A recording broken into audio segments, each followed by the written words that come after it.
One, two, three, four, five. I'd like to thank everybody for tuning in today and watching my presentation on Kazakhstan and my adventures out there.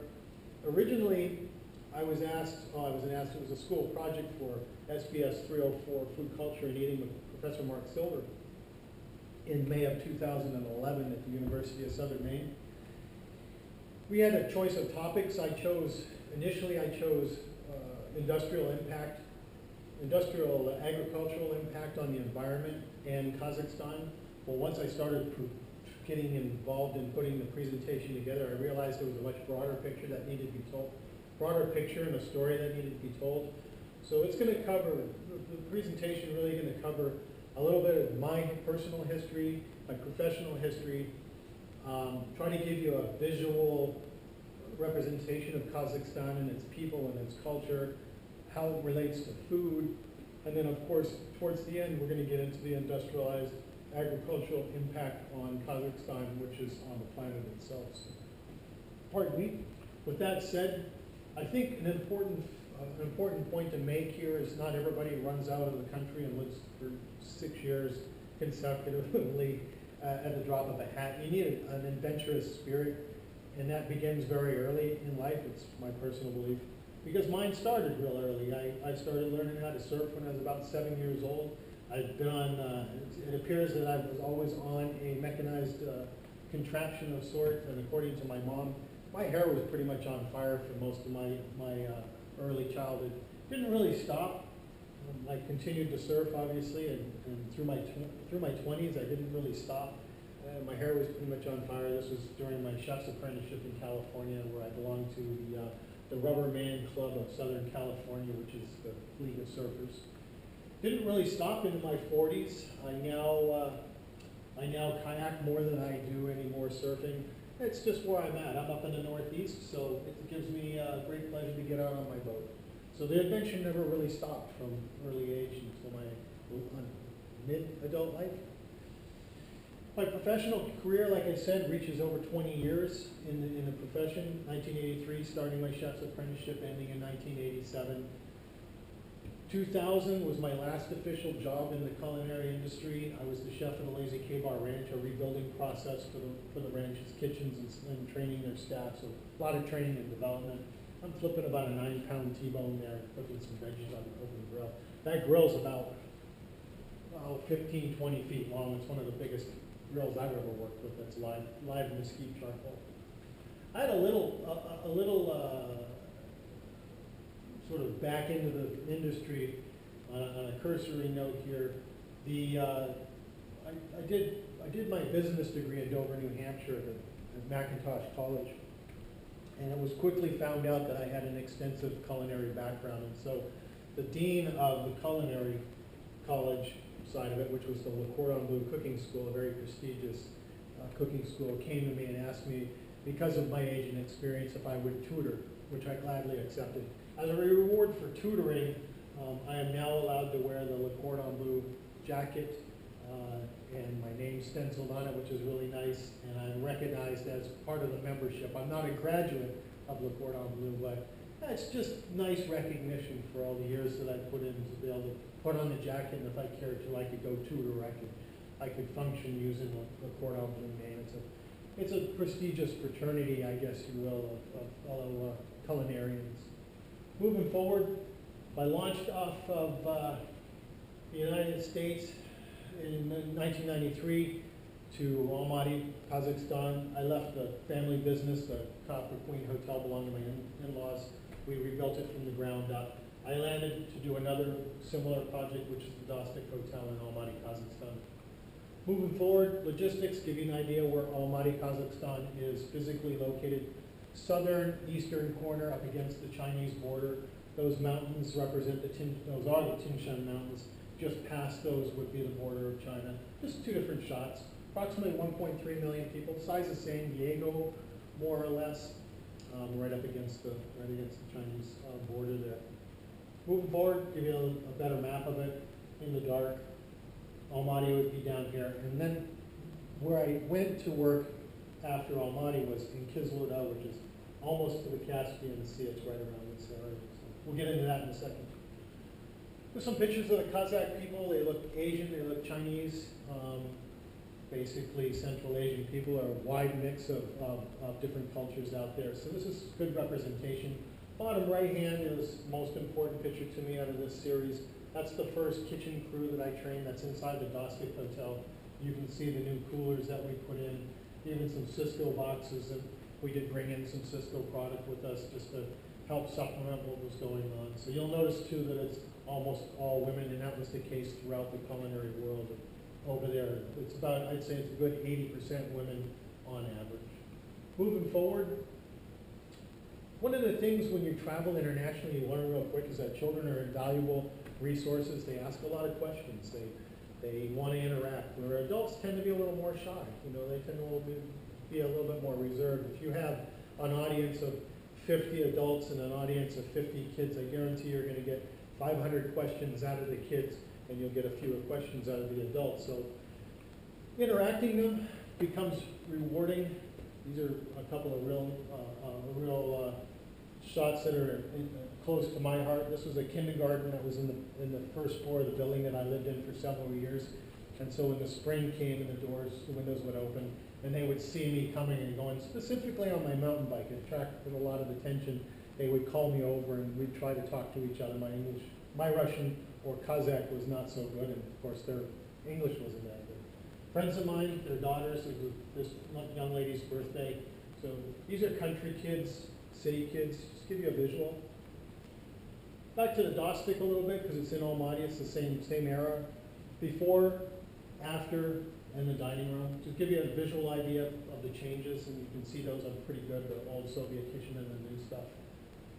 Moving forward, we talked about a lot of cultural identity with product and food in the class, specifically how do different cultures identify with their food. And if I ask myself this question, which if somebody says Kazakhstan, what do I think of immediately?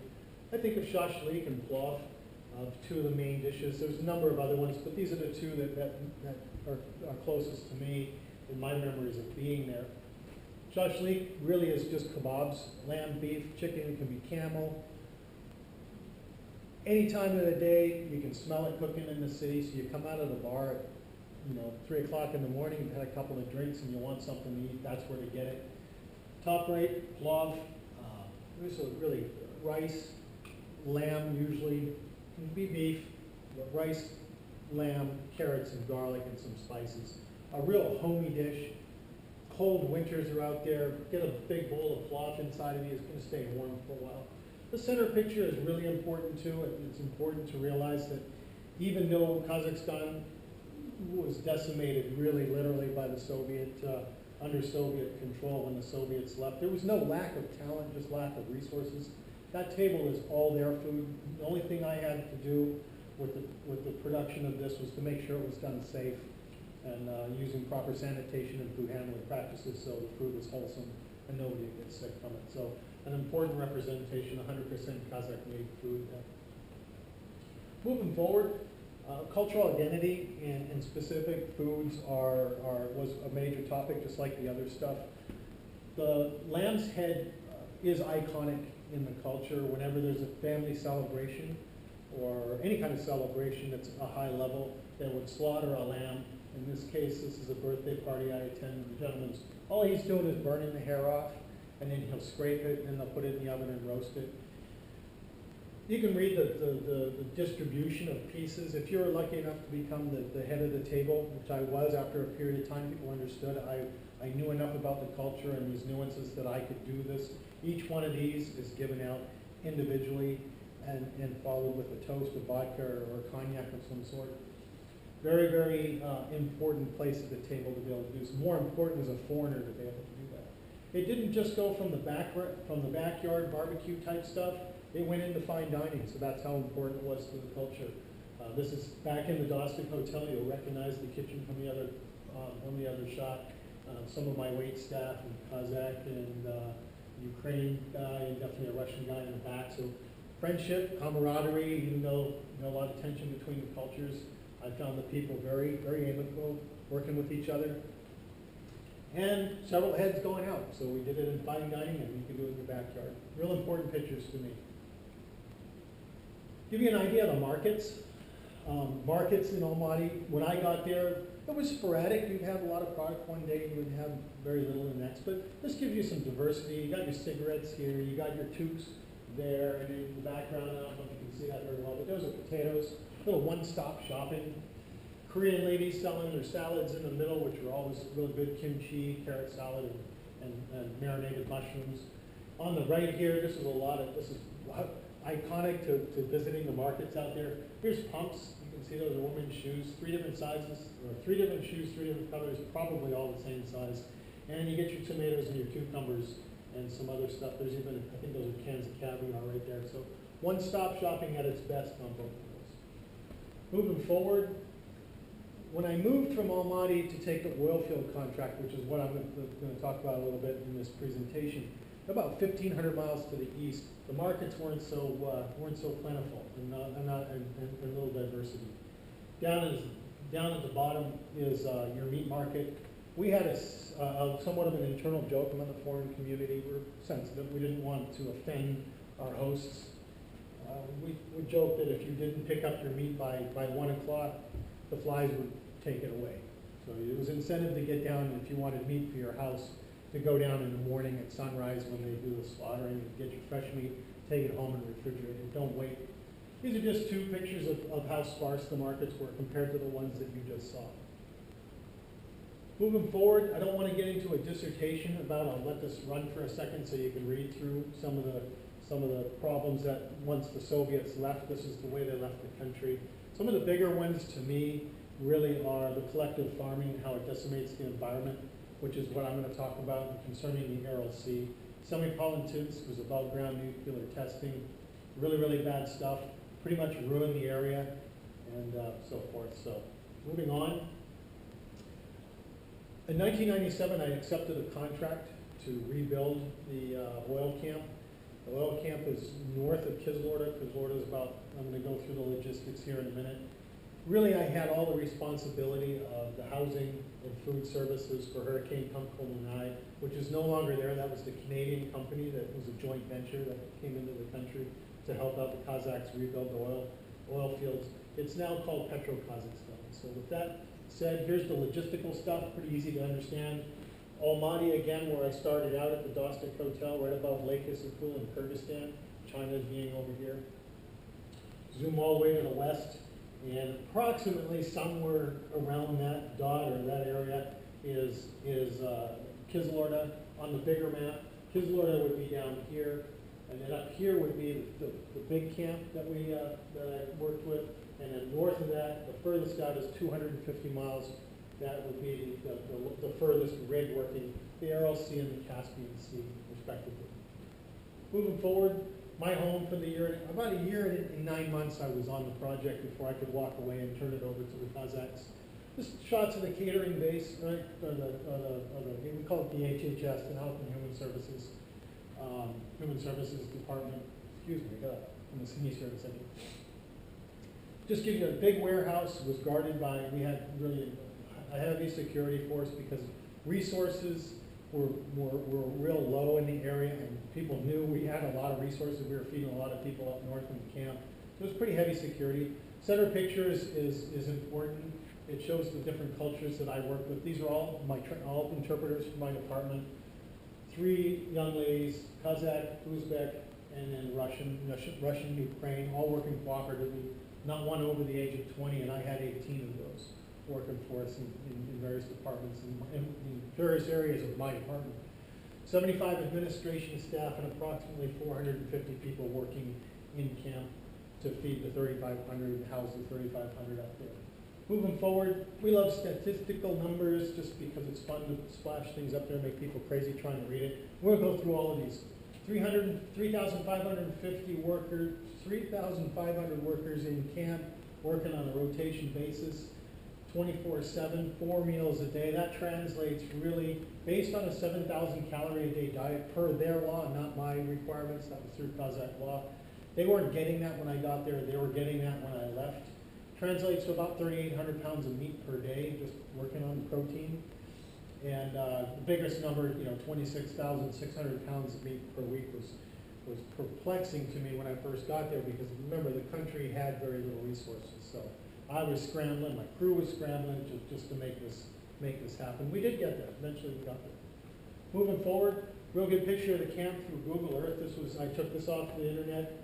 There's not a date on it. It was about 2 weeks ago. So you can find the camp if you go down to search around for it. You need to know where it is. You can see that it is in a square configuration.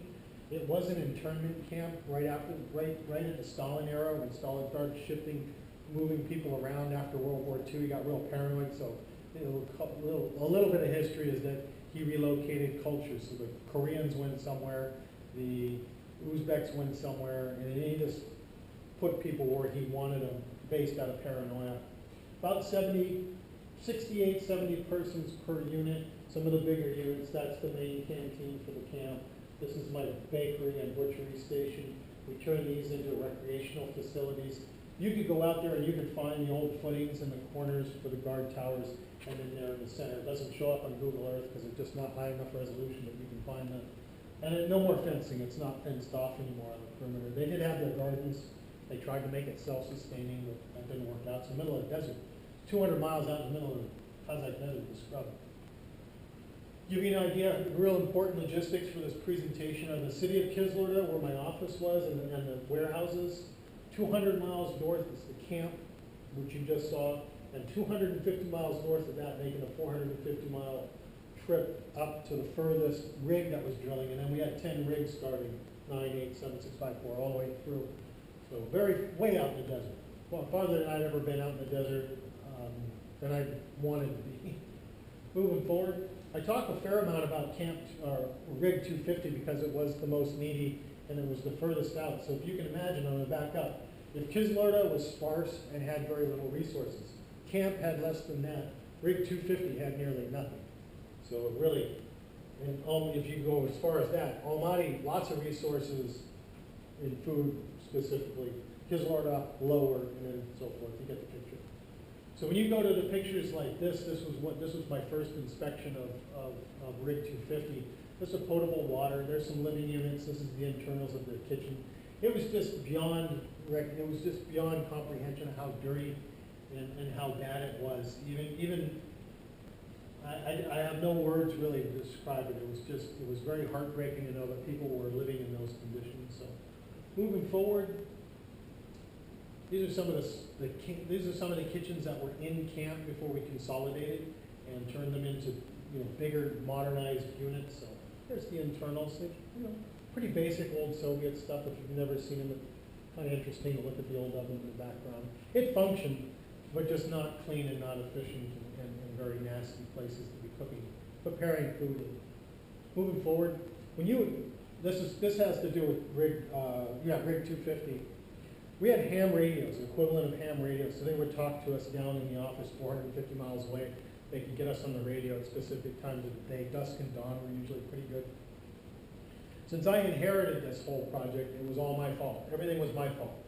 So they'd always run it uphill. And they always wanted to talk to the directors so we get them on the radio. And they were complaining that they were getting sick from the food. So when I did my initial inspection, this is what I found. I found them cooking all the potatoes that they ever received in one pot. They didn't sort them, they didn't grade them. So you had rotten potatoes and new potatoes and old potatoes all cooked in one pot. And then they were sorting their carrots on the ground. And right next to some garbage and some waste stuff over there. So I said, is this how you treat your food at home? This is the way you process your food? And, oh, no, we don't do that at home. Well, why do you do it for your fellow worker and for yourself at camp? So it's kind of a no-brainer to use a really old phrase, but they got the point. They cleaned it up. A couple months later, as we get into spring, I get a call again. Oh, we're getting infested by mice and field mice and rats because, hey, it's springtime. The desert comes alive for the most part. And they were getting rats and mice into the camp. I said, well, I'm 450 miles away. I'm a couple weeks out from making an inspection. It's not like I could just jump in my helicopter and fly up there. I mean, we had resources, just not that extensive. So upon my next inspection of camp, when I finally got up there, I found the solution. And they were a little fearful that I was going to be angry, and I said, oh, absolutely not. This keeps me from putting any harmful chemicals up here that are dangerous that you might not understand how to use or overuse. It's bad for the environment. But we're standing in the middle of a drilling rig, so that was a moot point. Anyhow, somebody on shift change had brought up a cat, so that took care of all the mice. They didn't have any more poop on their shelves. The shelves were all nice and clean. The cat lived actually in the living unit. He was just here because they were cleaning. Problem solved. So, unconventional methods maybe, but it worked. Moving forward, when I took over the project, I had no idea what my asset sheet would look like. And I have a business degree now. I didn't have it then, but I knew what an asset sheet was. So I'm getting it interpreted, and it's several pages long pages of information. And on it I see farm, on it I see ranch, on it I see sheep herders and sheep. So I'm a little perplexed. How does this all relate to catering? But if you go back to the Soviet era, and under communism, that oil field was attempting to be self-sufficient. So it had its own gardens, basically, its own vegetable growing and grain growing. It had its own meat sources. It had its own herders for sheep. Sheep are very important, like I said about the heads and stuff. So at the collapse of the Soviet Union, none of that could be supported anymore, but it was still on the books as assets, so I inherited it all. So I'm looking through it, and I find that I have on the books, I have sheep herder house and sheep herder kitchen that I have to inspect. It's required. It's something that I had to do. So I go out for the inspection, and this is what I find. I find that they had made themselves a nice underground house to keep out of the weather, which was fine, and they had themselves an outdoor kitchen. Great, it worked, and I could officially sign off that I inspected it, it was healthy, and it worked fine. We did eventually get them a more modernized system, but it worked for the time that it worked for. On the right, just a little diversity there. They do eat camels as part of their diet. I'm not particularly fond of it. It's pretty gamey stuff to me. They're getting ready at the ranch to slaughter camel that day, so I took some pictures. Moving forward, some of the product that got delivered sparked my interest, and it would you. And again, it goes back to common sense. And I said, well, if you don't drag your meat through the dirt and then try to serve it, people are probably not going to get sick from it, never mind refrigeration and all that. But that's pretty much an iconic picture of what stuff was arriving like to my facilities. This one was a little bit of a shocker when I found it. Those are all bones from a meat processing plant that they had built near the office. They had intended to do something with it, but they had finger pointing. It was my problem now, so I took care of it. I got a backhoe and a cat, went out there and had the boys from the construction department bury it for us and took care of the problem. You end up with all these weird things that you don't, I'm here to teach different things and end up doing this stuff. So an educational experience, to say the least. Moving forward, this is the transformation picture.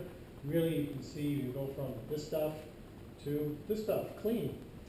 Brought in a company called Coke to build a meat processing plant.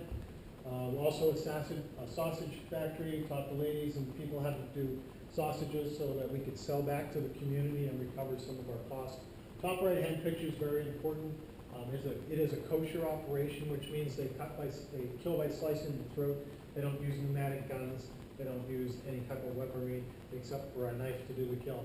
The manager of this plant, or the director, I should say, his close relatives, I would say, would be Genghis Khan. He was a very difficult gentleman, very tough, very embittered, and about 10 years my senior, made at the time, made dealing with him very difficult until I proved my manhood by going onto the kill floor and killing 5 cows, actually 5 steers, on the kill floor in front of him under his supervision, so that he would have some respect for me. It worked wonders. I could call him up on the phone and get things done.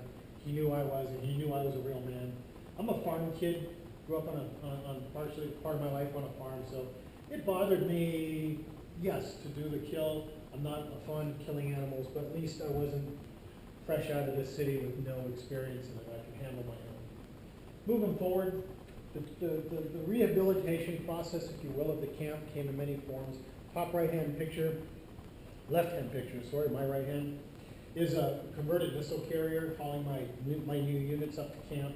Up on the right shows the contrast between the old Soviet camp new camp, which is a chunk of those. There's 12 of them that make up the unit, and of course the drill rig. Bottom right hand, again, just showing you the new stuff contrasted with the old stuff. Moving forward, sort of a cross-cultural picture.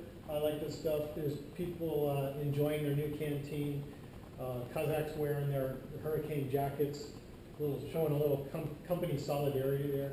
This is kind of, again, another picture for me that's close to my heart. Those are all the Canadian executives on Oilman's Day, cooking hamburgers and hot dogs for the local people. So they show that they're engaged, they're interested. They're not just there taking oil out of the country, et cetera, big businessman type stuff.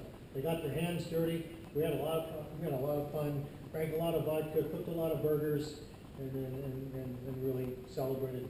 Bottom right hand represents, I was not the only foreigner working on the project in the culinary department and the housing department.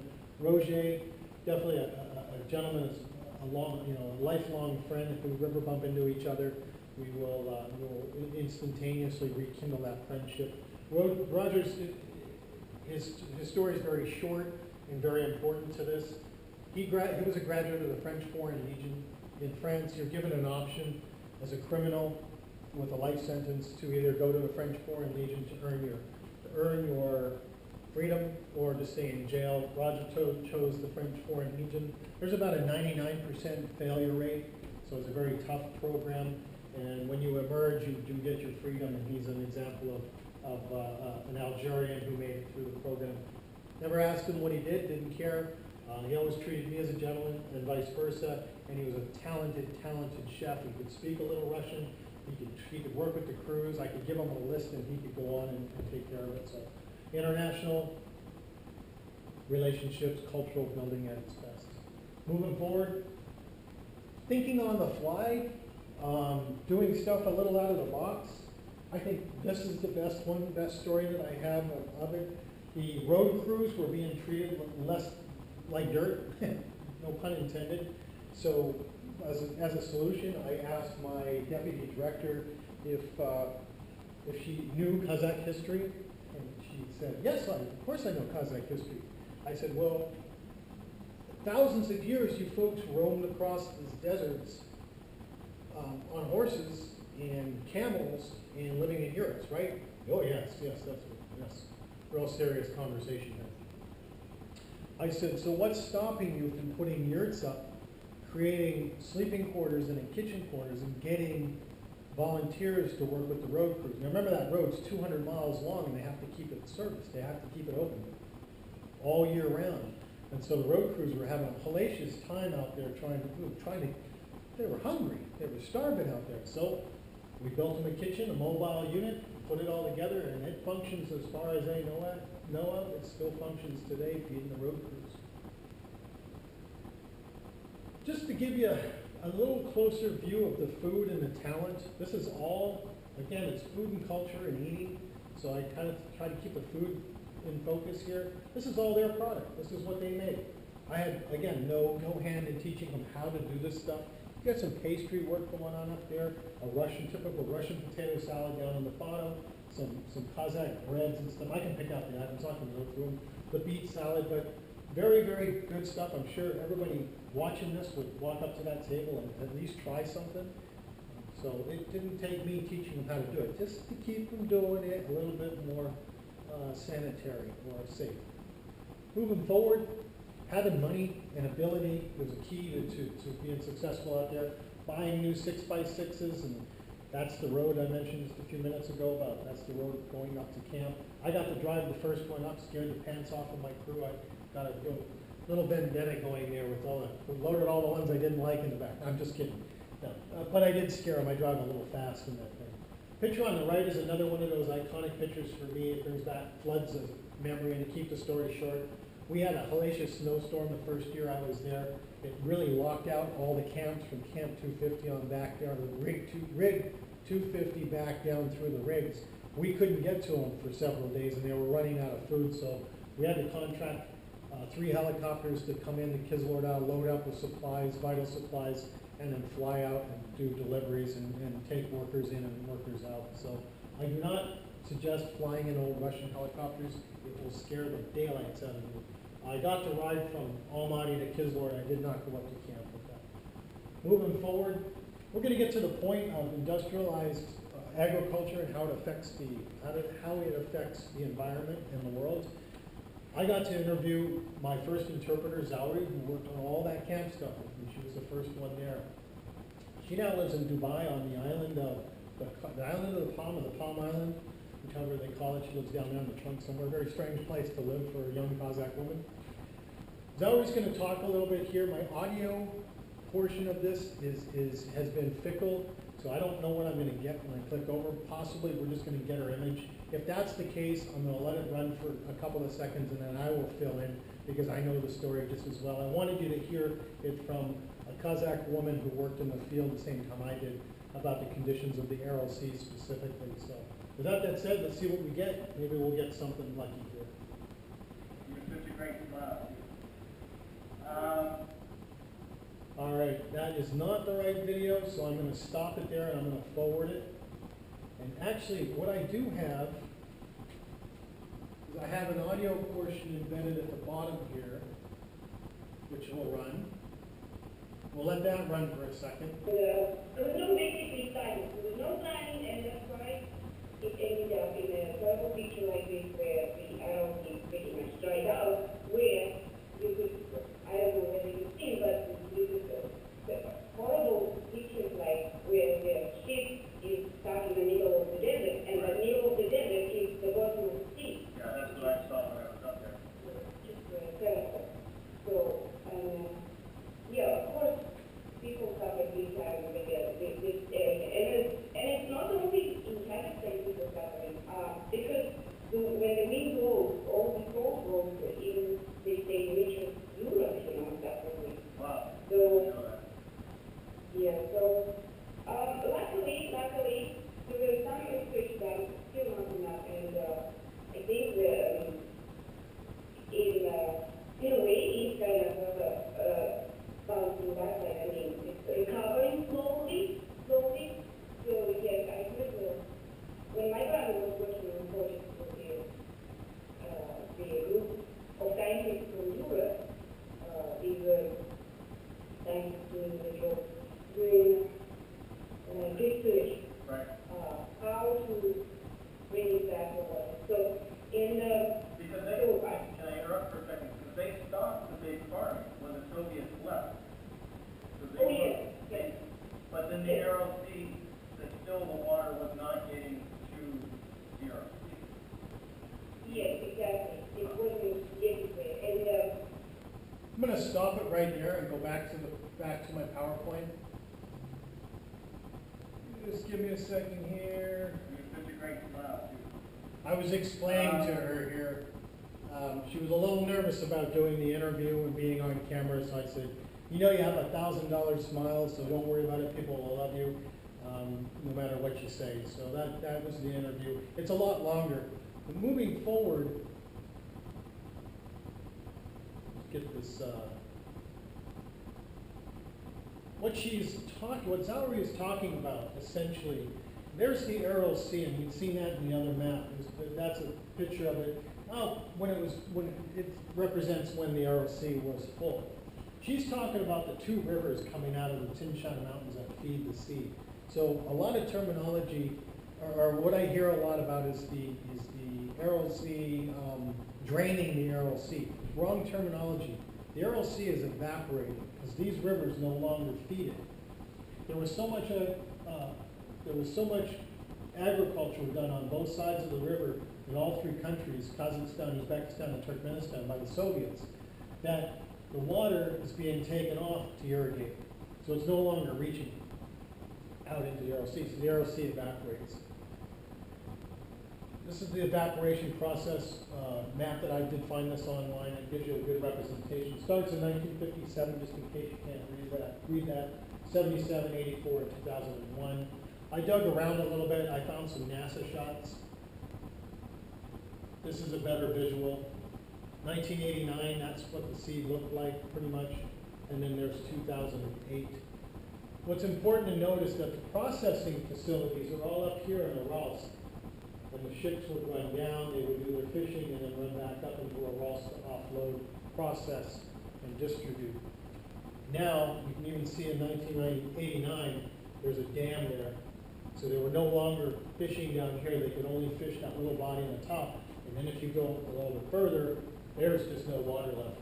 And there's about, when I was there, this is what I was on. I was standing on the coast. You'll see a picture of me later, standing on the coast. And it's about a 2-hour drive through the desert to get to the water. Zalri also talked about the salt. The salt is a really big problem because that's ocean, or seawater, I should say, salt water. This is all salt. When they have dust storms and the wind blows around, that salt gets blown, and wherever it lands, it just kills vegetation. It's like go out and salt your garden. Well, that's what it's doing all over the Kazakh steppe, and you can see it up there in Central Asia. So it's a huge, huge ecological disaster. I think the biggest environmental disaster on the planet, instigated by man or done by man so far, humans, I should say. Moving forward, this gives you a real quick picture. See all these channels and all this movement of water to bring it off. These are the farming that was done. This is a pretty high density farming that they were doing for agriculture. Cotton, principal crops were cotton and rice, and that was pretty much it. And it all went to feed the Soviet army, the Soviet military. What happened when the Soviets left, they didn't come along and dam this all back up. They just let it run. So they walked away from it. The rivers are still flowing down. The rivers are irrigating, really they're irrigating nothing but weeds at this point. She says in the interview that, and you heard me ask her, when the Soviets left, the big collective farming stopped because they didn't have to feed the Soviet Union anymore. So really, really terrible place. I mean, I went up there and stood on the shores and really was shocked to listen to the fishmongers. I went up there for a couple of days. I ended up fishing with some of the fishmongers. It was definitely a lot of fun, but devastating at the same time. A couple pictures, she mentioned the ship sitting in the sand. At one point, the Soviets, when they were still there, they were digging these channels, canals back up towards the Urals so they would shorten the distance that they had to truck the product up the fish. Eventually, during the collapse of the Soviet Union, the the diesel ran out. They were producing no more diesel. So the ships just stopped and they were just left where they sat in the sand. And that gives you some idea of the size. This is a second ship. These are both, they call them the sisters because they're essentially the same style of ship sitting next to each other. And if you can see that, that's a man standing there going into the hull. So pretty big operation. The sea was big and was vast. Here's a picture of Uralsk. That's the fish processing centers in Uralsk. Again, now 2 hours away from the shore. A picture of downtown Uralsk. And then this is not fuzzy from focus. This is fuzzy from the salt and the sand blowing around. And you can see that there's very little vegetation left in Uralsk. It's a little greener over there. That was springtime, so you can get some regrowth. Again, I spent a couple of days out there. I went to Uralsk for specific reasons. I went up there to see if I could secure protein more other than camel and lamb and stuff for the camp because Kazakhs are fish eaters. They have the Aral Sea. It's part of their diet. So I was hoping to reintroduce from the fishmongers or from the fish processing, bring down supplies to camp. Didn't work out because this is what I found. They were net fishing. This is the fishing industry. They're just doing it for basically for survival. Zalri says that in her interview, is that mostly the Aral Sea area, people in there just surviving. That's it. There's nothing else there. So I was disappointed. I did get a chance to stand on the Aral Sea and a few pounds heavier, and I got a little more, or a few pounds lighter, and I got a little more hair on my head.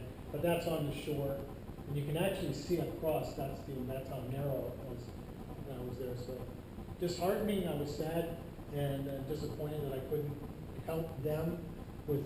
I was ready to buy, and I figured my money from the camp to buy their fish would have bolstered their economy. Would give them, it's 3,500 people. That's a good injection of cash if I could have got it, but there was just no resources left. It's pretty much getting to the end of my presentation. Questions and comments, if you were here in the room, you could definitely ask me anything you want. I left my email address up there, and it was at the beginning of the presentation, so if you go back and put it on pause, you can get my address. Any comments or questions you want to ask me by email, I'd be happy to answer them. 6 years in Kazakhstan is extremely, extremely hard to compact into a very short presentation. I appreciate you being here. The Kazakh people appreciate you being here because I think there's still an untold story. My future plans are to go back, if I can get some funding at some point, to go back and do a 10-year review. It's going to be a little more than 10 years, but I'm going to use that 10-year model. Maybe it'll even be a 15-year model, who knows. But I would like to go back to Kizlyar. I would like to recheck, talk to the people, and see if anything has happened, if anything has transitioned. Maybe part of my master's thesis, who knows. Anyhow, once again, thank you very much for attending the presentation. I hope you enjoyed it. I enjoyed giving it. It's a big part of my life. I look forward to your questions. And with that, I'm going to give you a black screen and bid you farewell and a good day wherever you are on the planet. My resources, all the pictures that were on all the pictures that were part of this PowerPoint are mine, with the exception of the ships sitting in the sand there. I pulled those offline and I did credit the source. Also, the maps were not mine, so those came from the internet. Other than that, these are all my shots. So I hope you enjoyed them. Once again, thank you very much and good night.